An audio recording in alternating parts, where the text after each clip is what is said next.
set up like a 2 minute countdown. Just so folks know. Yep.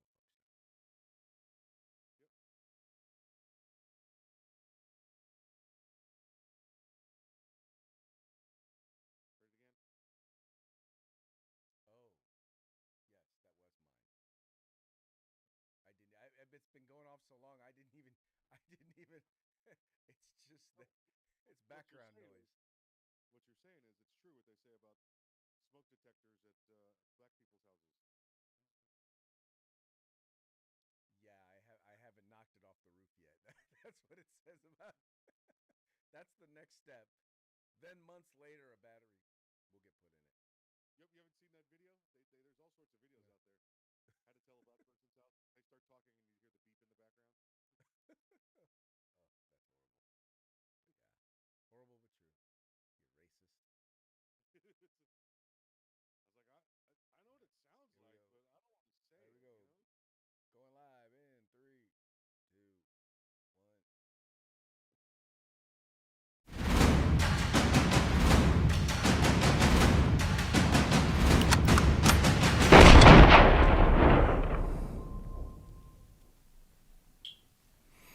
Hello, everyone, and welcome back to The Rundown. I will be your host today, Craig DeLuz, coming at you from the West Coast, the left coast, behind the Iron Curtain, otherwise known as the Sears. But as we all know, I do not do this program by myself.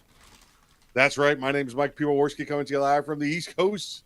It's the coast with the most from the co-host with the most here on the Rundown. Two views, conservative news, and guess what day it is, Craig? Guess what day it is? Guess what day it is? Guess what day it is? Huh? Anybody? Julie, hey, guess what day it is? Oh, come on, I know you can hear me. Mike. What day is it, Mike? Leslie, guess what today is? It's hump day. Woo-hoo! Ronnie. Hump Day! This is the day in which we Okay. attempt to begin the weekend, sometimes with success, sometimes not. But as we always like to say, the fun is all in the trying. That's right. And we're trying to have some fun. That's what we're doing. We are definitely trying to have some fun. Definitely trying to have some fun. So, are we having any success? I was going all right. Then you reminded me we had a show to do, and we'll see how it goes. We'll see how it goes. Well, the show is always fun, isn't it? Always fun. Always fun. Especially listening to the beep in the background now. That's killing me. That's just I know. It was funny because I didn't even notice it until you said something. Now it's like every couple of seconds. And anyway, you're just going to have to deal with it, man. I'm sorry. so, folks. Here's the deal, and those of you on the lighter skin side know this, but we don't talk about it because we're not supposed to, right? But how Are many of you you been referring to to those who celebrate Cracker Weekend? how many of you been to your African American's house, a friend's house, and the beep is going off on their smoke detector Racist. because they haven't replaced it. Well, I'm on the Racist. before the show. I'm online here with Craig for 15, 20 minutes, and I keep hearing it, and he says it's not there, and I'm like, it's not here because I don't have one in this room. And finally he goes, oh, yeah, that's been going off a while. I don't even hear it anymore. And I'm like, bam, stereotype confirmed, just like that. Oh, that's not nice. You're not nice. You're not nice. I didn't say it Anyway, was funny. I just said it was confirmed. I just said it was confirmed. just confirmed. Oh, okay. All right. So he's like, yeah, okay. Well, I guess the stereotype has been duly Craig, this was for confirmed. science. It was for science. Okay. I'll cut you some slack then. How about that? There you go. All right, well, we're going to have a good time today. But before we kick off, let's do what we do and give a quick shout out to our sponsors. Yeah, let's say hi to our good friends at Hitman Industries, hitmanindustries.net. If you got yourself an AR in the past 5 years, probably got one of their barrels, don't even know it. Well, now you can buy from them factory direct for your next AR build or rebarrel your current AR platform. That's hitmanindustries.net. California Republican Assembly fighting the good fight behind enemy lines. Now you can take part in California's future today. You want the best in tactical concealed holsters on the market? Get on over to Hog Holsters. That's HAWG holsters.com. Holsters.com. Use the discount code The Rundown. All spaces, excuse me, all caps, no spaces. Get yourself a nice little discount. And if you want the best in field gear, tactical gear, web gear, you can supply your entire agency, put it all in your store, your shop, whatever you may have. You get everything for military, law enforcement, fire, EMS at uscombatgear.com. That's right, folks. Please take a moment, visit our sponsors, go to the websites. All you got to do is go to the link in the description to this program. Go there, check it out. You will be able to find all the stuff that you need about the various different sponsors. Do me a favor, though. Spend some money with them. And when you do, make sure you tell them it was the guys over at The Rundown that sent you. Also wanted to make sure to remind you about an upcoming event that we have, and that is the 2A Freedom Festival. That event is going to be coming up here on the weekend of the 22nd, or not the weekend, on the Saturday of the 22nd. It's going to be taking place there in Somerset, Florida at Runaway Campers. Come on out, hear all of these Second Amendment speakers that will be coming from all over the country to speak to you about the right to keep and bear arms. They're going to get you excited, and they're going to get you informed. Once again, you're going to have folks, you're going to have Jared Yanis, you're going to have Tom Knight, you're going to have Eric Pratt, myself, you'll have Mike Piwowarski, Amanda Suffolk. Once again, folks from all over the country, you're going to want to be there. You're going to want to check it out. If nothing else, you're just going to want to hang out, because these are the folks who are fighting for your right to keep and bear arms, as well as not just fighting in the courts, but fighting in the legislatures, fighting at city councils, as well as fighting in the media. So go there, be there, we'll be there. We hope that you will join us. In fact, do us a favor. If you do plan on attending, go ahead and drop us a comment. Let us know. Say, hey, I'm going to be there. There you go. Just All like right. that. Be there. Be there. Just like that. Also want to encourage you, we are taking your comments live. If you're watching us on YouTube, Facebook, or on Rumble, or on Twitter, go ahead and comment. We're going to be following your comments. If we find something to be interesting, we will go ahead and share it with the rest of the audience. So we would love to hear from you. That's once again 3 p.m. Pacific, 6 p.m. Eastern. So give us a holler. All right, let's go ahead and get into today's news stories. Let's see here. Bam.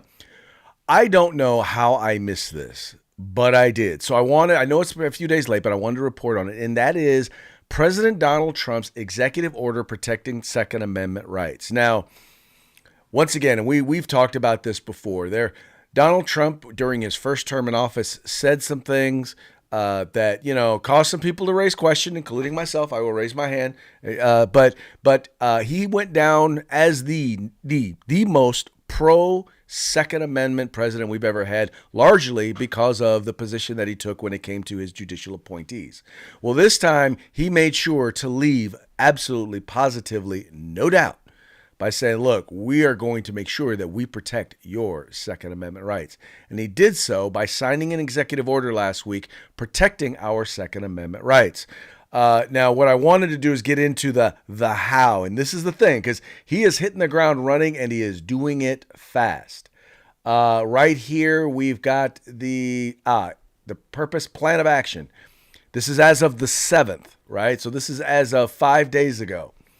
Within 30 days of the date of this order, the Attorney General shall examine all orders, regulations, guidance, plans, international agreements, and other actions of executive departments and agencies to assess any ongoing infringements of the Second Amendment rights of our citizens and present a proposed plan of action to the President through Domestic Policy Advisor to protect the Second Amendment rights of all Americans. B, developing such a proposed plan of action, the Attorney General shall review at minimum all presidential and agencies' actions from January 2021 through January 2025 that purport to promote safety but may have impinged on the Second Amendment rights of law-abiding citizens. Rules promulgated by the Department of Justice, including by the Bureau of Alcohol, Tobacco, Firearm, and Explosives from January 2021 through January 2025 pertaining to firearms and or federal firearms licensees. Agencies' plans, orders, and actions regarding so-called enhanced regulatory enforcement policy pertaining to firearms and or firearms licensees.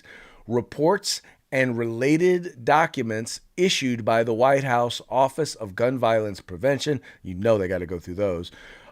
Positions taken by the United States in any and all ongoing and potential litigation that affects or could affect the ability of Americans to exercise their Second Amendment rights, agencies, classifications of firearms and ammunition, and the preceding applications to make, manufacture, transfer, or export firearms.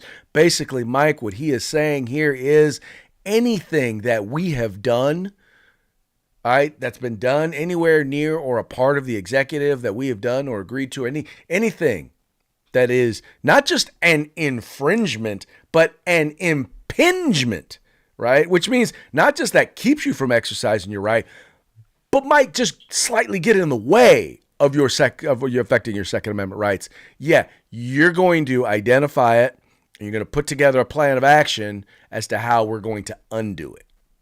That's the bomb. Yeah, and he gave this to the attorney general, so there'll be nobody to stand in her way to get to this information. Because well, I'm sorry, I don't know if we can give you that information without a subpoena. I'm the attorney general. You give it to me, or you're going to jail. That's all there is to it. You give, for all those swamp legacies that are still out there that refuse to abide. Yeah, she's got 30 days to examine everything, put together a report, and get it back to the White House. And in the meantime, if she finds anything along the way, I believe she has the authority to stop it. Craig, we've already seen what the Doge is doing, right? How many of these secret payments have been going out under odd names, but they've been going to anti-gun organizations.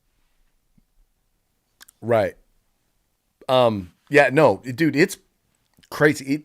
So the other interesting thing about this, Mike, is that they're likely going to wind up. They've asked the appellate courts to basically halt any hearings or rulings on any decisions where the federal government is a plaintiff or a defendant.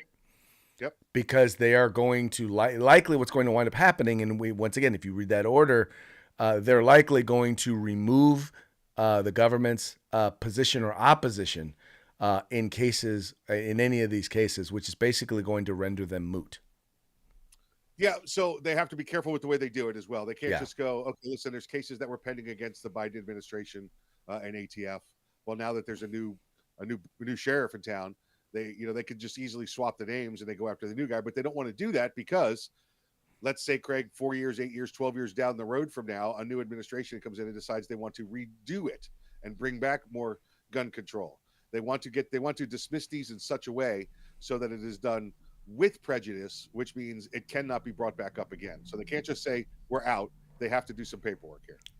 Right. And I think that's one of the reasons why he has the attorney general dealing with these, because, rather than just saying, yeah, we're just going to pull out of all of these, he's making sure he's giving the attorney general to make sure that we're doing the thing that is going to have the legal result that the president wants, which is have the cases decided. And no, you're not going to be able to just move this thing along later after Donald Trump is no longer president. Like the city of New York does, right? In the state of New York. As soon as somebody files a lawsuit, they change their law and then it becomes moot. But then a year later, they change the law back. So They have to prevent that from happening. Exactly. But I mean, Mike, has any president ever made a statement or taken a position that is so supportive of the fundamental right to keep and bear arms? I can't think of any. No, but there's still probably plenty of Trump derangement syndrome sufferers out there that will say he's bad for the Second Amendment. Yeah. Well, there are folks there are definitely folks out there who do have those issues. Like I said, I generally tend to judge the president not on what he says, but on what he does. And he already, in my books, was did the most for the Second Amendment of any president before him. I think now he is, what's the phrase I'm looking for? He has outdone himself. There you go. Yes. So, yep. Hats off, Mr. President. Thank you so very much. Look forward to seeing exactly what this is. And by the way, and I know some folks have concerns about Ms. Bondi because of her positions relating when she was Attorney General. It was a different time, number one. Number two, she is a political animal, shall we say. And she is a person who knows on what side her bread is buttered. She knows that when Donald Trump says this is what you're going to do, guess what? that's exactly what she's going to do. So I have all the faith in the world that that what the president wants is exactly what is going to get done. Yeah. The issues that people had with her was she was lied to by then Governor Rick Scott, and told people what he was saying, and then he ended up lying and leaving her out in the cold. So Yeah, that's all on Rick Scott. There you go. I wholly believe that, and like I said, I'm ready to see them continue to make the Second Amendment great again. All right, next up. Oh, this is going to be a fun one here, Mike. So you've probably been hearing about this limestone mine in which our retirement or federal retirement records are kept, and you're probably wondering where that came from. And it came during kind of for lack of a better term, a press briefing that took place where Elon Musk just happened to be there with the president talking about Doge. And this is how that conversation came up. The most number of people that could retire possibly in a month is 10,000. We're like, well, why is that? Well, because all the retirement paperwork is manual on paper. It's manually calculated, then written down on a piece of paper. Then it goes down a mine. And like, what do you mean a mine? Like, yeah, there's a limestone mine where we store all the retirement paperwork. And you look at a picture of this mine. We'll post some pictures afterwards. And this mine looks like something out of the 50s because it was started in 1955. So it looks like it's like a time warp. And then the speed, the limiting factor is the speed at which the mine shaft elevator can move determines how many people can retire from the federal government. And the elevator breaks down sometimes, and then nobody can retire. Doesn't that sound crazy? There's like 1,000 people that work on this. So this was put out by Doge. By the way, if you're not following Doge on Twitter, you have got to follow them. One of the things that Elon Musk has pointed out, he's like, look, a lot of reporters are asking him about transparency, but he's like, look, everything we do, we put out through truth. We put out through every action we take. We put out on X as well as through Truth. We release statements on the Doge website. Everything is there, right? Well, this is the one that they're talking about right here. It's called Iron Mountain, but this is where all the records are kept. And basically, they have to go down into this place and they have to pull out these records. And the point that they're making is all of the records, all of the retirement records are all in paper. So when you go to retire, someone has to physically go and get the documents. And so they're like, well, that's why they're saying that even if you were to have the 65,000 people who wanted to leave the government, even if they all wanted to, they're like, we just can't do it in time because, well, all of the records are manual. Now, they've tried to replace this system, and they've spent as much as, I think, like $100 million to try and replace this method, and they've yet to be successful in digitizing all of these records. I mean, if you want to talk about and it costs, by the way, $56 million a year to maintain. If you want to talk about a bureaucracy, I mean, this is like the definition of that. Yeah, I'm sure Elon Musk could find no way at all to perhaps transfer these to digital records. That's clearly beyond his capability. He'd never be able to figure that out, Craig. And listen, I'm just going to go out on a limb here and say that let's say 65,000 people wanted to retire, so that's 50. Or it was that you got 55,000 over the amount of people that can retire today. I'm just thinking maybe we take those records and put them in a hangar at Andrews until next month, and then we move another 10,000 down, and then we move another 10,000 down the next month. I'm just thinking outside the box here. I'm just thinking outside the box because for something I damn sure know about federal employees, especially the ones that work in a mine, they ain't doing no more work than they have to do. All right. Oh, we probably could, but we're not doing it. We're not. We get paid by the day, not by the file. He said federal employees, especially ones that work in a mine. Hi ho, it's off to work we go. Oh, you see, now I was thinking maybe they called themselves like Limestone Cowboys or something like that. Limestone Cowboys. Well, the last administration would have been Brokeback Limestone Cowboys. Oh. Anyway, this is it's funny because the folks over at the Babylon Bee have to be like, okay, Elon, you're stealing our thunder because we can't make stuff up as good as this. Yeah, right. It's just it's magically delicious. Everything that he's giving us it's magically delicious.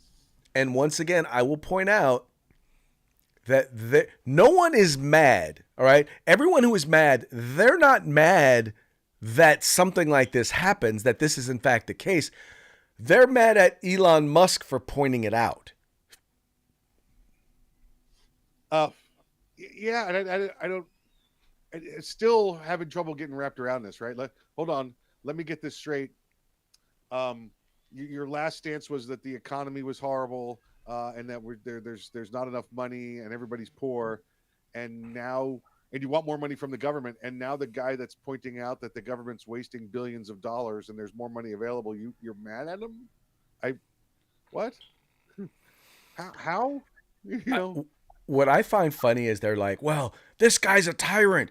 He's trying to. This is the only tyrant I've ever heard of that wants to reduce the size of government, that wants to give the government less control and wants to give the people more of their tax dollars, allow them to keep more of their money. I'm trying to figure that he sucks at being a tyrant. Let me just say. And let me say, I don't think I've heard him come out. And obviously, the conservative, the Republican point of view is less government, right? We get that, but I've never heard him come out and, scream for less government. What I have heard him come out for is for streamlining. Okay, if we, like he did at Twitter, he didn't go into Twitter and fire 70% of the people just to fire 70% of the people. He fired 70% because he realized he only needed 30% to conduct the business. Well, all right, government efficiency is what he is speaking to. Right, and that's what's going on here. He's finding wasted money. Why are we wasting this money? Let's be more efficient with our money. We can make better investments. You can have better programs if we stop all the waste. One would think, but the problem is that the waste isn't really waste when it's being used as someone's private slush fund. Oh, exactly right, and that's why they're getting all upset, because the more they dig, they're going to find all of their sources for their money. Yeah. Well, as you have amply pointed out previously, you notice they're not saying they're coming after the people. They're saying they're coming after the government. Yeah. And that's true. They are. They're coming after government waste, fraud, and abuse. Yep. That's it. Speaking of waste, fraud, and abuse, how about $100 million in the Department of Education being used for DEI? If you want to know, if you want to hear an argument as to why the Department of Education needs to be gotten rid of, here's a good one. Let's talk about your investigation that Parents Defending Education did. You just released this investigation revealing that something like $100 million the DOJ spent for DEI grants under programs that were intended to be used to address school violence. So what happened to this money? Okay, so after we found over $1 billion in grants coming out of the DOE, the Department of Education, we decided to look to the Department of Justice as well, and we're quickly able to find $100 million there. Now, what the grants were for, and I'm going to use quotes here, this is the exact language, to increase school safety by implementing solutions that will improve school climate. Okay. But what we have seen has been the opposite. So we've seen more chaos, more disruption, and more violence as reported by staff, students, and parents. And it's largely, I think, because the grants aim to avoid punitive consequences. They don't want there to be disparities in their discipline data around suspensions especially. And so the goal is to try to keep the chronic disruptors and perpetrators of violence in the building. The problem is that doesn't work for everybody else, right? So you've got this sort of like consistent disruption where the focus becomes more on the perpetrator of this problem than on all of the other students that are ready to learn and all of the staff who is. So as you noted there, what they're doing is like a lot of this restorative justice stuff. And by the way, it's all focused on underrepresented groups, or in the case of school discipline, overrepresented groups, basically students of color or BIPOC students, whatever you want to refer to them as, or LGBTQ students. But the interesting thing is once again, it's not about even that. It's not about diversity, equity, or inclusion. It's about making sure that these kids don't get suspended or actually don't face consequences for their bad actions. Anyway, here being reported by Breitbart, it says DOGE eliminates over $100 million in DEI funding for the Department of Education. It says here the Department of Education slashed 29 diversity, equity, and inclusion training grants totaling $101 million as a part of the Department of Government Efficiency's mission to eliminate wasteful spending within the federal government. DOGE, which is led by Elon Musk, announced DOE's elimination of the DEI training grants along with the termination of nearly $1 billion in contracts. $1 billion in contracts have been eliminated. First of all, this already fits in line with his removal of DEI, the executive order basically saying no more DEI.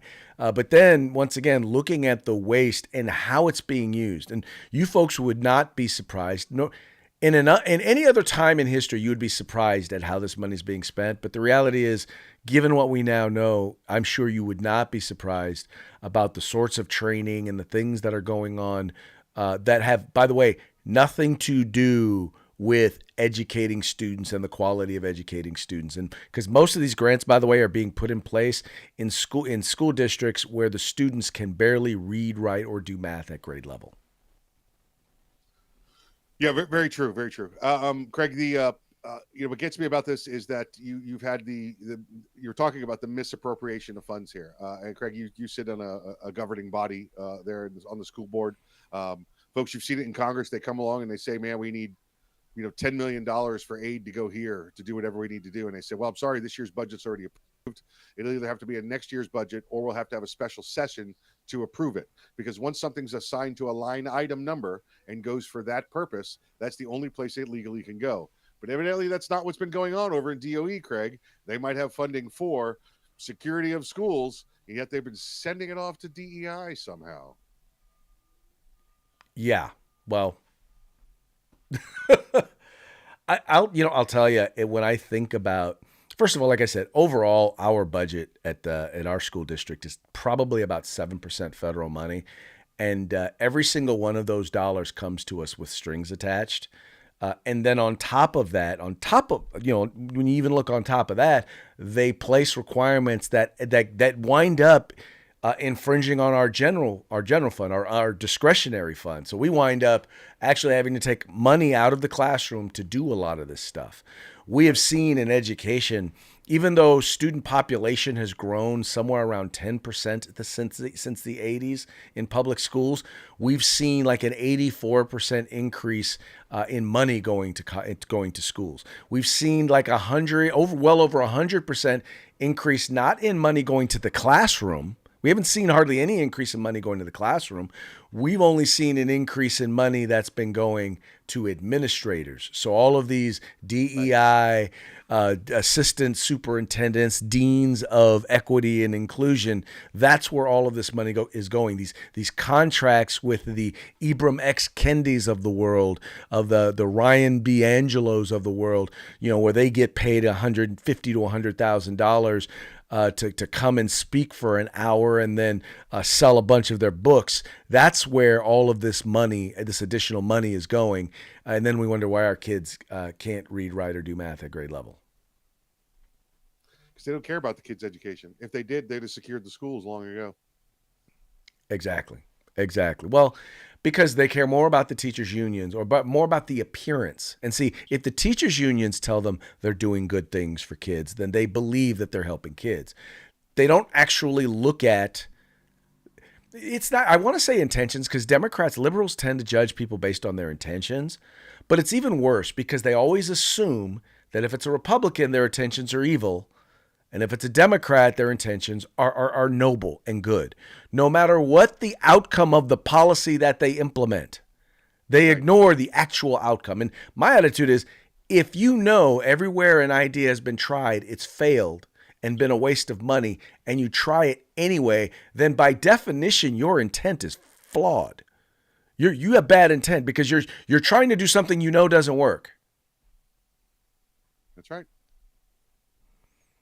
But they don't seem to care. Anyway, you guys are going to, okay, this last one is hilarious.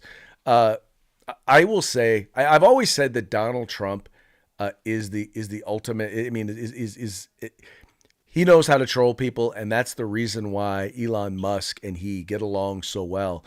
Elon Musk definitely knows how to troll people. And, you know, I think he saw as the news came out about the moniker of one of his employees over there at Doge, who is rooting out waste, fraud, and abuse, that his name was Big Balls, you know, online, and just how funny it was that news anchors had to say Big Balls. He decided that he was going to temporarily change his moniker, you know, because, you know, why not troll CNN? Right. Now, the disruptor in chief, Elon Musk, who apparently has adopted the alias, at least he changed his social media handle to Harry Balls, tweeted this morning, "Democracy in America is being destroyed by judicial coup. An activist judge is not a real judge." And as And Harry let's make sure we get Balls. the pronunciation right, Craig. It's Harry Bowles. Harry Balls. Yeah, like you got, I guess, like a couple of marbles in your mouth. Harry Balls. Harry Bowles. Oh, is it just me or is that hilarious? It's good stuff. It's good stuff, and he's doing a great job. He is doing a good job. Elon, if nothing else, right? This has been the most entertaining 3 weeks of a presidency that I've ever enjoyed. On top of the most productive, it has been the most entertaining 3 weeks of any presidency that I can think of. It's going well. It is going well. Like that. All right, that is now going to bring us to our parting shots. Parting shots are brought to you by Hog Holsters. Just go to hogholsters.com. Use the discount code The Rundown, all caps, no spaces, and get your hog holster today. Today we have the final segment of Trump and Sons, the Maxine Waters episodes. So far, I have found these all to be quite funny and delicious, and this will be the last of the 3 segments. So check it out. Yeah, you see, from now on when you're watching television, you won't be watching it alone. There'll always be somebody here watching it with you. Oh, I don't mind that, son. I like company. You do? Where is he? You ready?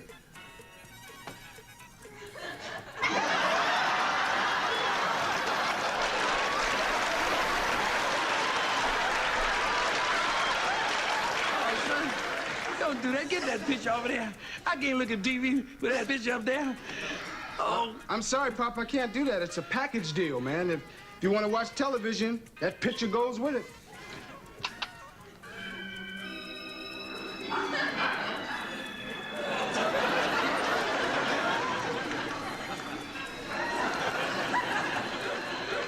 All right, son. All right, I'll exercise. Exercise. Now, that's the way I like to hear my old man talk. I'll exercise, son. I'll start right now.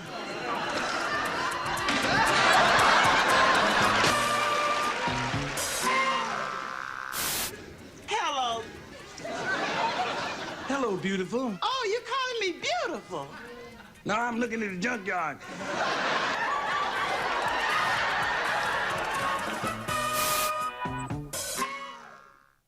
Okay. That was hilarious, as usual. It's got me going back and watching episodes of Sanford and Son again. All right, let's get into it. We got a few more here. These are being brought to you by our friends over at the Babylon Bee, fake news that you can trust. Says here, government retirement files ruined after miners dig too deep and unearth Balrog. Yeah, I'm sorry. That's a Lord of the Rings reference that you probably aren't going to get. Yeah, no clue. But funny nonetheless, appropriate and funny. Here you've got Elon Musk tells little X not to touch that bag of white powder he found under the Oval Office desk. That's it. So they're still cleaning up after old Hunter. Still cleaning up after little Hunter. And then finally, Democrats furious Republicans try to control the government just because they won the election. Unbelievable. The gall of some people. The gall of some people. I love how now you've got Democrats saying, well, you have to honor the judiciary because some handpicked judge that they selected decided, yeah, we're going to, just some handpicked judge that they got decided he's going to try and stand in Trump's way. So now they're like, oh, you have to respect the judiciary. But wait a minute. Weren't you the ones who were saying they were going to reap the whirlwind? Yeah. Hey, Craig, go back. I think I saw a Kamala Harris campaign sign in there in that last picture. What is it? Unelected, unvetted. Oh, wait, they're talking about Elon, not Kamala. Same thing. Okay, got it. Same difference. Yeah, got it. Okay. Yeah, how many primary votes did she get? Let me go. Let's see if you take and you add the 0. She got 0. Did you carry the 0? Carried the 0 and made it 0. Yeah. 0. Okay. Yeah.